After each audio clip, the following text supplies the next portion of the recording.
1.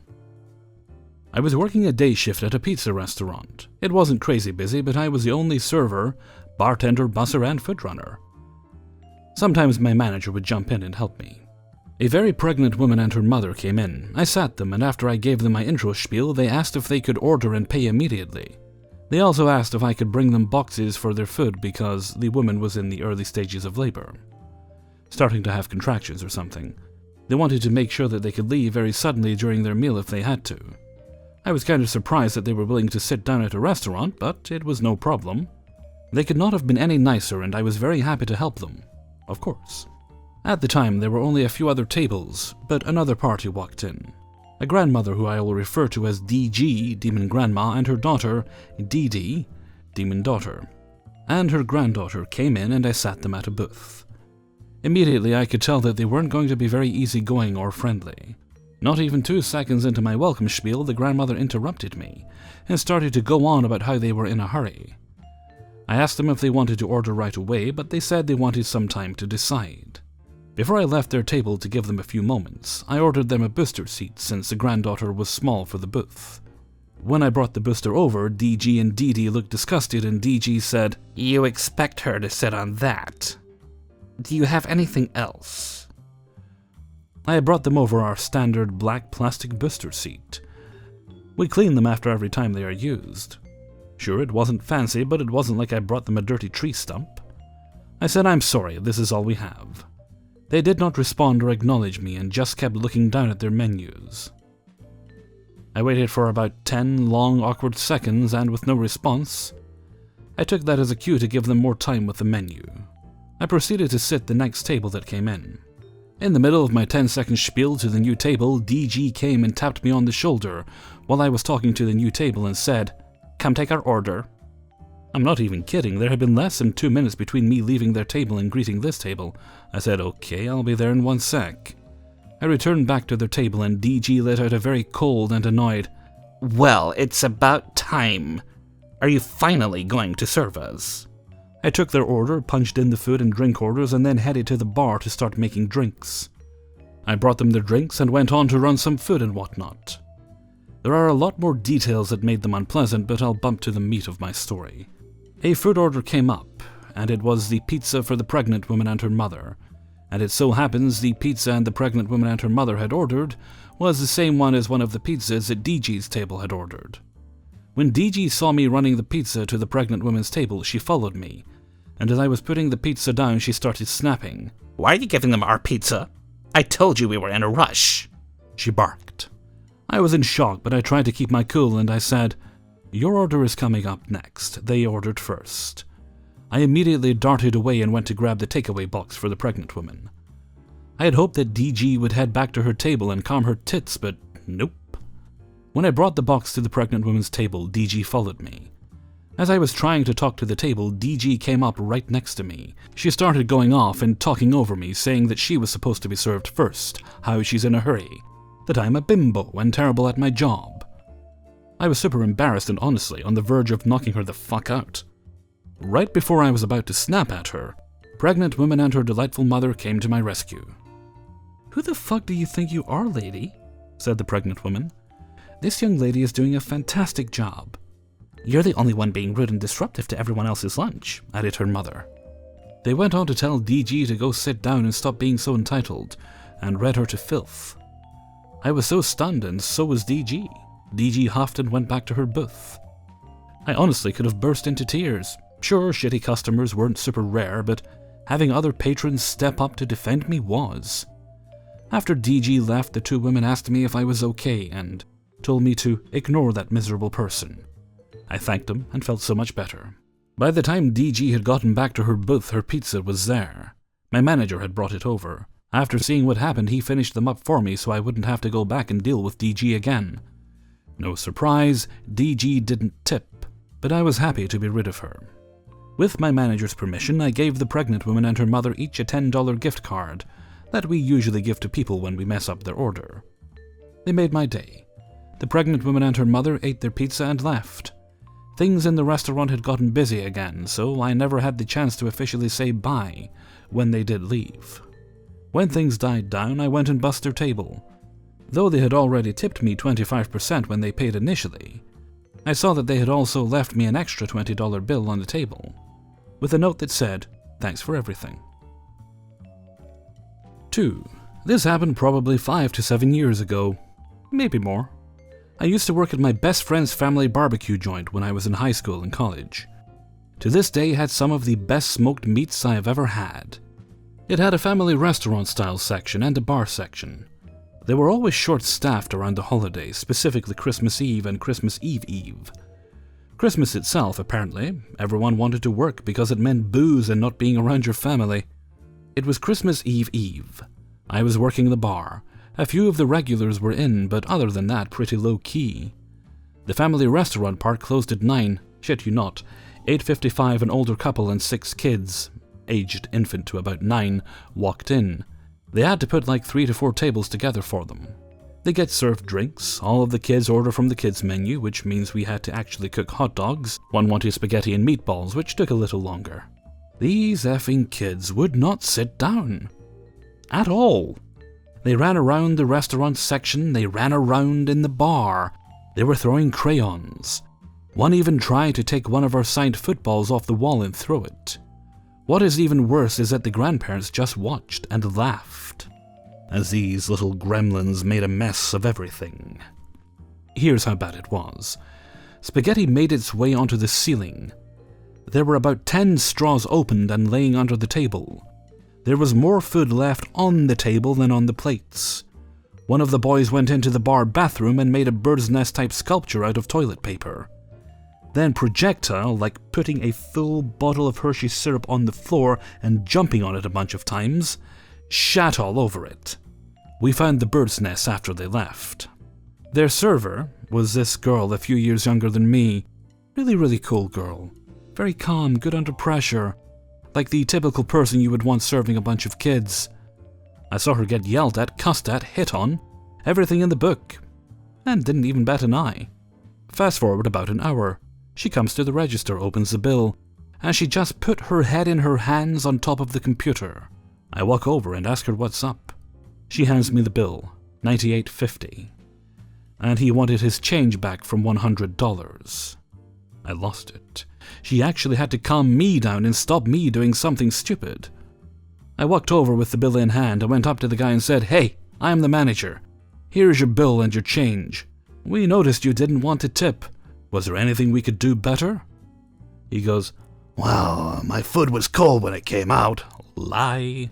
We had to wait forever for it, if you mean 20 minutes from order to table, and our server only came by the table once. Definite lie. She came over at least twice to clean up after your kid's mess. And he added, "No wonder you people are empty. You have horrible service. And the food was just okay." I was fucking speechless. I literally kinda stood there with my mouth open as him and his orca wife got up and left. Seriously, she was sitting on 2 chairs side by side. Enter the Yelp review. This was back when Yelp started to allow restaurants to respond to Yelp reviews. I actually had a screenshot of the review and the response, so I will try to paraphrase. His review. 1 star, horrible service. Food was mediocre, server not attentive. Cold food. And a bunch of other BS. Ended with, "We go out to eat with our grandkids every Christmas Eve, but we will not be going back here." The response was epic, and I am not doing it justice, but I'm going to try. Response from the owner, my friend's dad. "Dear customer, we want to let you know that we appreciate your business, even though your experience was less than ideal.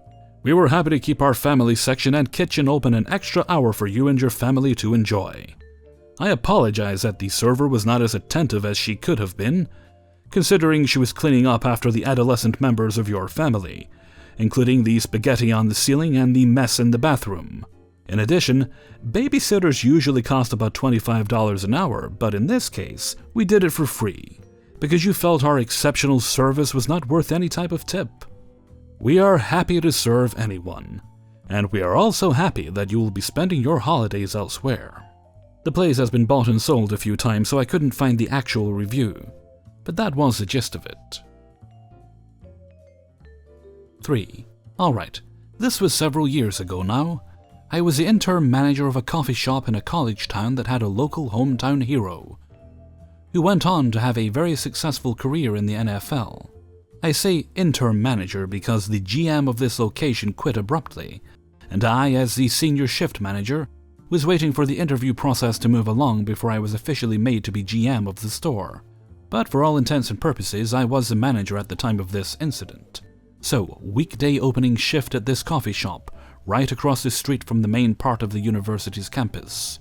I have 2 employees call in sick, leaving only myself and a new hire to operate the store until around noon, when someone else is available to come in.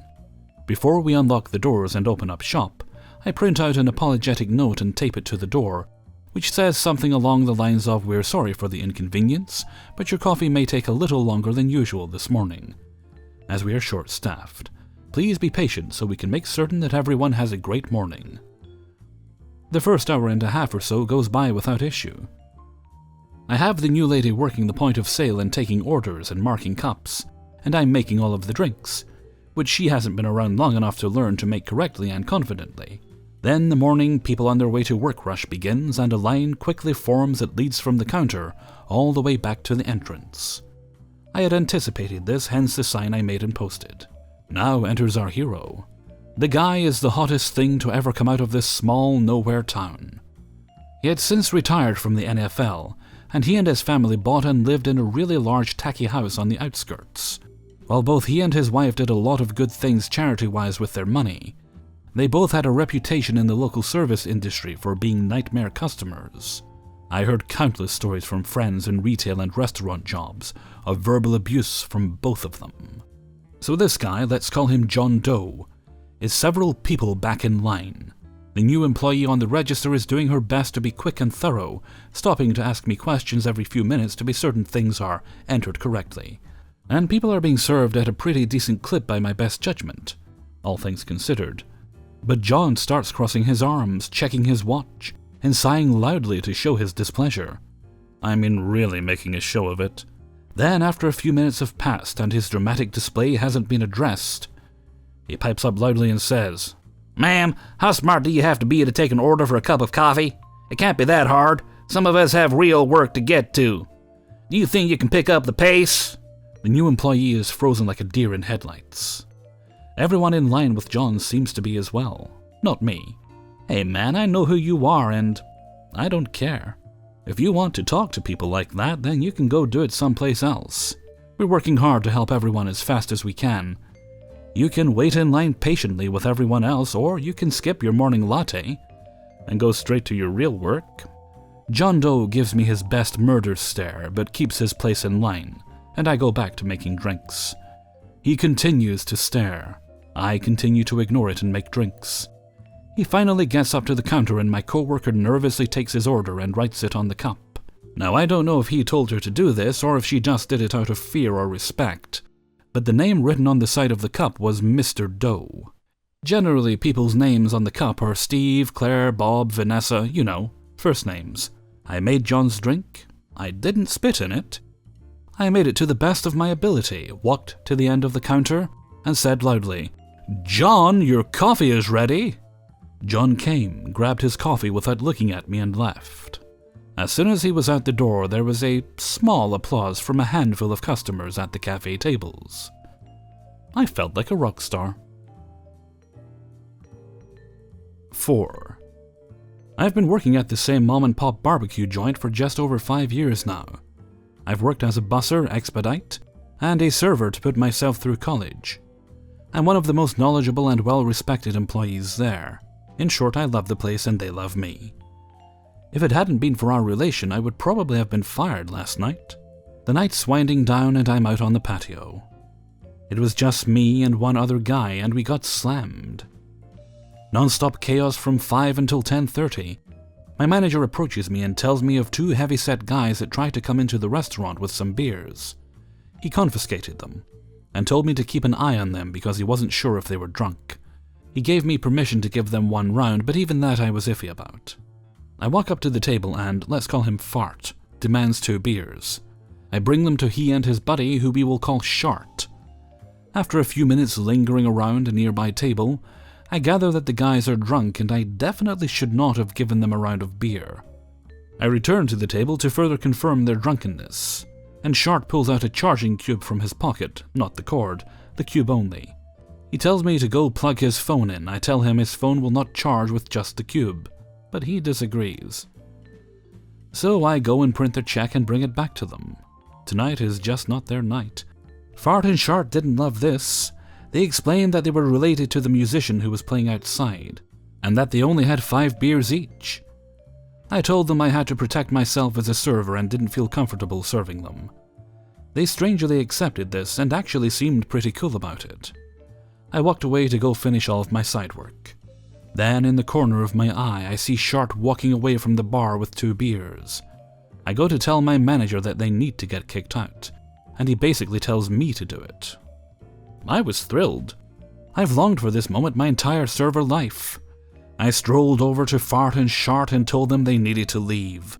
Fart immediately apologizes non-stop. He seems sympathetic through all of the slurring and occasional burps. Listen, man, what do you want? Want me to tip you? I don't want you to tip me. I want you to leave.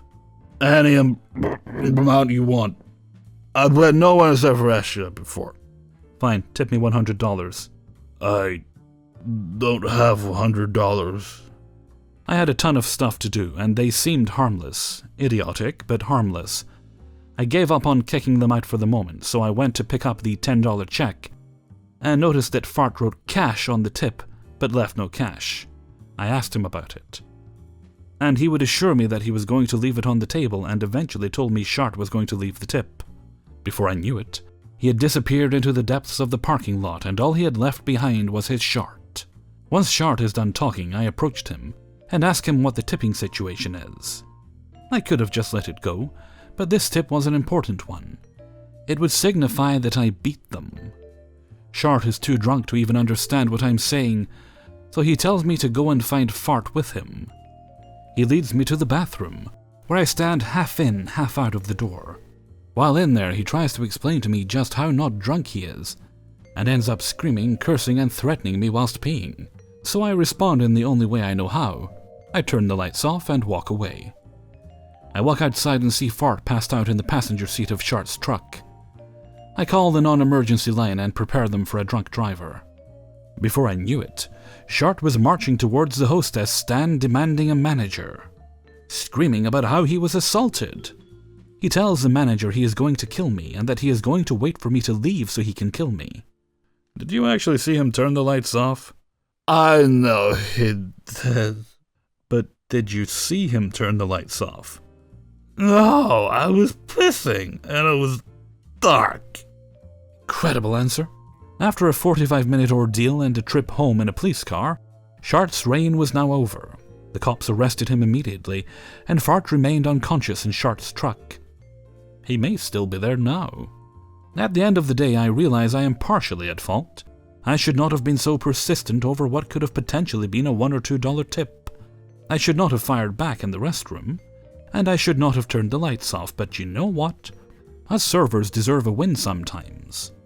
We deserve to further disorient a hilariously drunken man in a pitch-black bathroom. That's why we do it, people. Last semester of college, then I'm gone. 5. When I was in high school, I worked a waitressing job and pretty much all of us were high school students. A mid-40s couple comes in and their dynamic is definitely off. The husband was talkative and happy. The woman was silent and sullen. I didn't think much of it. Maybe he forgot their anniversary or something and she hasn't told him yet. Not my business. After a minute, the man excuses himself to the bathroom and the woman frantically flags me over. Before I can even finish asking what I can help her with, she cuts me off and says, "I need you to hit on my husband." I was so taken aback I was sure I'd misheard her. I asked if she was okay because the first thing my mind went to was abusive relationship. Her husband was walking back in our direction at this point, so she just hissed, "I need to know if he's cheating." I thought I was being punked. I could barely talk to the boy who'd lived next door to me my entire life, let alone hit on a much older stranger. Not knowing what to do, I told this to my supervisor, who was also in high school, but at least a couple years older. I was like, should I just ignore her? Should we ask him to leave? I thought it was so weird. The supervisor was definitely more experienced than I was, and she didn't see a problem with this. She basically said, "If the guy's cheating, we should help the woman out." She smiled and winked at the woman who was getting impatient waiting for me. The woman nodded and got up to go to the bathroom, but once she was out of eyesight, looped around to hide near behind the server station and watch the interaction. My supervisor went over and did what I thought at that age was wildly impressive flirting, but really was the most cliché display imaginable. She asked in a seductive voice if the woman was his sister, and he said, "No, wife." And she said, "Aw, that's too bad. I was thinking if you stuck around, I might serve you some dessert." She leans across the table to rearrange the condiments, but really to flash her cleavage. The guy seemed supremely creeped out, and when my supervisor finally left him alone, he flagged me down and said he wanted to cancel their orders. I didn't even bother asking if everything was okay because it seemed obvious to me he wasn't cheating and was uncomfortable with the waitress's salacious behavior while he's out with his wife. So I'm excited for the woman that she knows her husband isn't cheating, and I'm actually feeling kind of glad we went in for this. So she comes back to the table, and now the man's demeanor has changed. He's left cash on the table. He motions out to the car, and as they're walking out, he says, "I can't believe you keep doing this. How many times do I have to tell you I'm not cheating? It's one thing to spread these rumors when we're out of town, but look at these girls. They can't be a day over 18. They probably go to the same high school as Lois. Assuming this is their daughter, I'm embarrassed for you. That was so uncomfortable. What is with you?" And she just stone cold replies, "Well, maybe if you just admit to cheating, I wouldn't have to do a sting operation of my own." And their exchange was heating up, but they're out the door by then. Hey everybody, Hellfreezer here, and thank you very much for listening to Spinning Plates number 32. And thank you very much to everybody who allowed me to use their stories in this video. Well, today, alright, it's technically Friday, Thursday, I got a Friday the 13th style hockey mask delivered to me. I bought this just on a whim off Wish because it was really, really cheap. It was like £2, including the delivery, I think. Or was it £3? I don't think it was too much. And it was surprisingly well made, considering how cheap it was. I mean, I wouldn't actually want to use it to try and stop a hockey puck to my face, but yeah, seems not bad. I'm half tempted to see if I can get the rest of the costume, but I literally have no use for the mask. I just bought it on a whim, and I certainly have no reason to dress up like Jason Voorhees. Ah well, okay, with that I'm going to head off for now, so until next time, thank you very much for listening, and take very good care of yourself.